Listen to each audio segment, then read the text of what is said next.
భారత మాజీ ప్రధాని రాజీవ్ గాంధీ జయంతిని పురస్కరించుకుని సనత్ నగర్ నియోజకవర్గంలోని పలు ప్రాంతాల్లో కేక్ కట్ చేశారు. సనత్ నగర్ నియోజకవర్గ కాంగ్రెస్ పార్టీ ఇన్ఛార్జి డాక్టర్ కోట నీలిమ ఆధ్వర్యంలో పేద పిల్లలకు పుస్తకాలు, పెన్నులు పంపిణీ చేశారు. వికలాంగురాలికి వీల్ చైర్లు అందించారు. రాజీవ్ గాంధీ ప్రధానిగా ఉన్నప్పుడు ఎన్నో సంస్కరణలు చేపట్టారని కోట నీలిమ తెలిపారు. అలాంటి నాయకుడి జన్మదినం సందర్భంగా పేద పిల్లలకు పుస్తకాలు, పెన్నులు పంపిణీ చేశామని ఆమె తెలియజేశారు. ఈ కార్యక్రమంలో స్థానిక కాంగ్రెస్ పార్టీ నేతలు, కార్యకర్తలు పాల్గొన్నారు.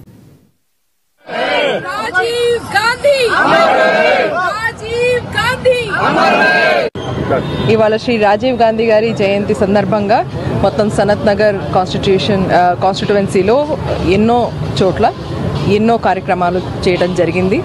ఇక్కడ మీరు చూస్తున్నారు, జెండా ఎగరేయడమే కాకుండా మన కాంగ్రెస్ జెండా, పిల్లలకి బుక్లు, అలాగే పెన్స్, వాళ్ళకి కావాల్సిన సామాగ్రి, అలాగే వీల్ చైర్స్, కొన్ని చోట్ల ఇప్పటిదాకా మేము గొడుగులు పంపిణీ చేసాము. తర్వాత ఇంకా మెడికల్ సప్లైస్ కూడా ఇవ్వడం జరిగింది, రెయిన్ కోట్స్ ఇవ్వడం జరిగింది.